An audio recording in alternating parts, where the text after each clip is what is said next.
Hey, I'm Steve from This Week with Cars, and today we're going to take a look at this 1999 Land Rover Discovery 2 that I picked up for pretty much nothing, but I think that still is probably too much for it. It doesn't run. The shifter solenoid had to be mangled with to get it out of park to move it, and let's see if we can figure it out.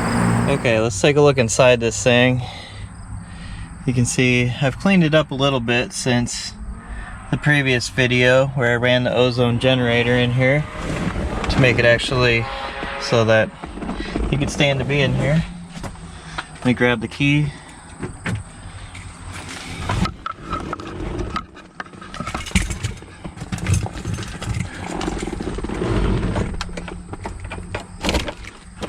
Okay, if I turn it on, it doesn't want to start. We've got the normal warning lights going off on the dash. Looks like the radio works. None of the windows seem to work. The seat heater lights do come on though. So I don't know what that's about, and the seats don't want to work either. So I think the first thing we need to do is look under the hood.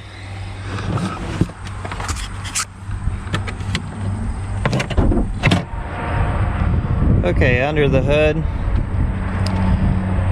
there's a wire that someone has added here, and that goes straight to the starter. It wants to crank over if I do that. So let's turn the ignition on and then do this and see what happens. Okay, the ignition is on. Let's hit this wire that someone added straight to the starter. See if anything happens. Cranks but doesn't start. Okay, the first thing I want to do is check the fuses, because if something's not working, it might just be as simple as a blown fuse. So I'll just take my multimeter, set to the audible connection. I'll just put the leads from my multimeter across the fuses, and we'll hear it beep if the fuse is okay.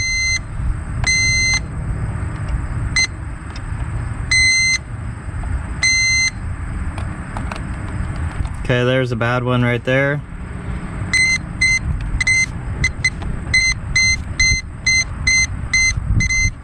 Okay, there's 30 amp right here is a bad one.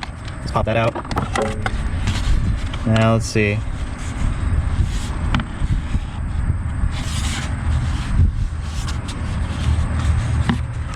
So it looks like that 30 amp should actually have been a 40 amp that goes to the radiator fan. So I'm going to replace that one with a 40 amp.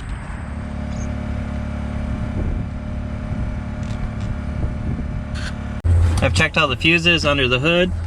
Now let's check the fuses for the inside of the car. See if any of those are bad.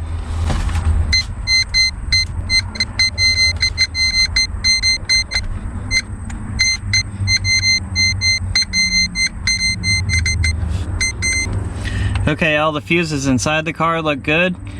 That's a little concerning because so much stuff inside the car is not working anymore. But next thing to do is take a look at the fuel pump. So if I'm going to replace the fuel pump in here, first thing we need to do is get to it. The fuel pump is located right here under the center of the trunk floor. So I'm going to have to get the mat out of the way. And now I'm going to have to pull the carpet up to get access to that.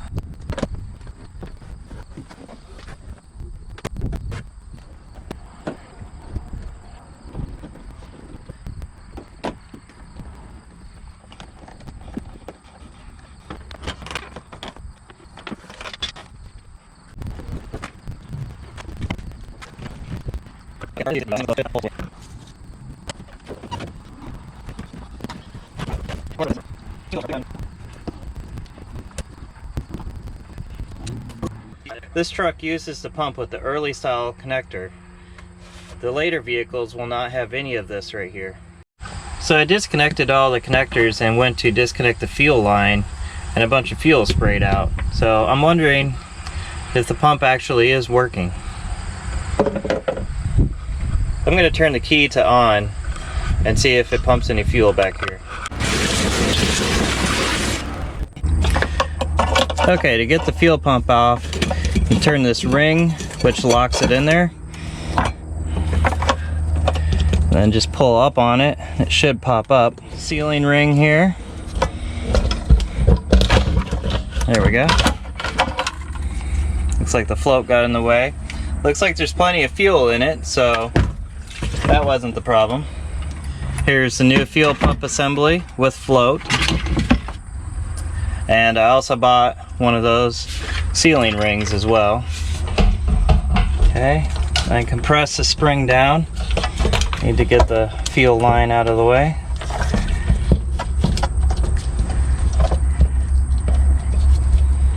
I need to try to maneuver it back into that seal.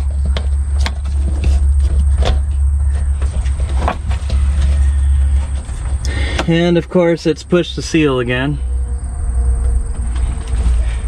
It actually looks like the best strategy is to try to get the seal on at this point.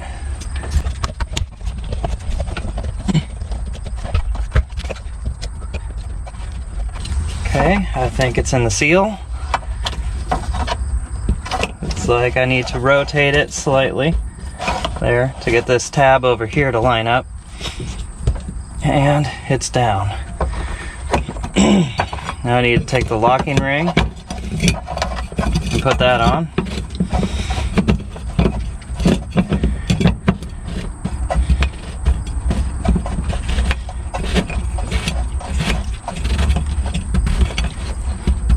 Spin it on in place like that. And I'll take a little punch to tighten it up.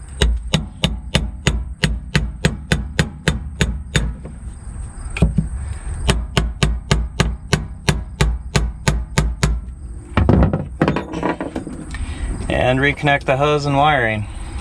Now that I have the fuel pump installed, let's see if this will start. I'm going to turn the ignition on.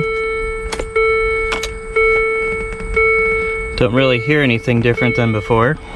Okay, let's crawl under here and see what they've done. You can see there's the red wire that ran up that I could touch the battery and make the starter go. I believe that wire that's disconnected right there is the original wire that would have done that. Let's see if I can get this connected back up. Okay, I managed to get the original starter wire connected underneath that heat shield. So you can see I'm pretty dirty now. So now let's go inside, see if we can try to start it from inside with the key now. With the starter connected, let's see what the key does. And the key still does not want to start it.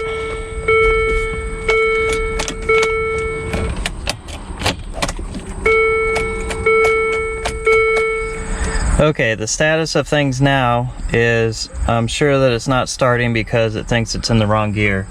On the dash, the M and the S are flashing as well as the gear indicator. And I hooked up my scan tool, and if we come down to the gear that it thinks we're in, it says that it thinks that we are currently in 4th gear. I don't know if you can read that or not. And so it looks like there's a problem with the XYZ switch. And that is a pain to get to and a pain to get off. So I'm gonna have to load this truck onto my tow truck and set it onto a lift so that I can get it up in the air and get to the XYZ switch. Okay, you can see right up there is the XYZ switch with the transmission shifter cable going into it. It's got a couple bolts that hold it on, and then it's also got an electrical connector on it.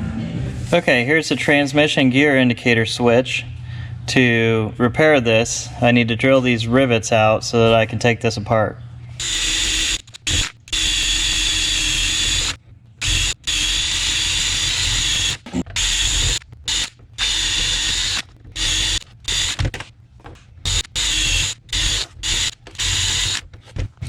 Okay, all the rivets have been removed and I can pull this apart now.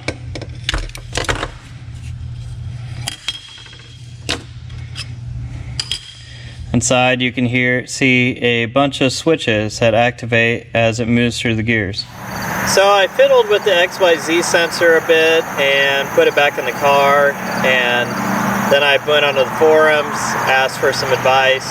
It's been a few days since I've messed with this truck, and basically it comes down to, I think that the immobilizer system on this truck has an issue with it, and the immobilizer isn't communicating with the ECU anymore, and I've been told that the only way to fix it is to take it to the dealer. So unless anyone has any suggestions on what to try, what would you do if you had this truck?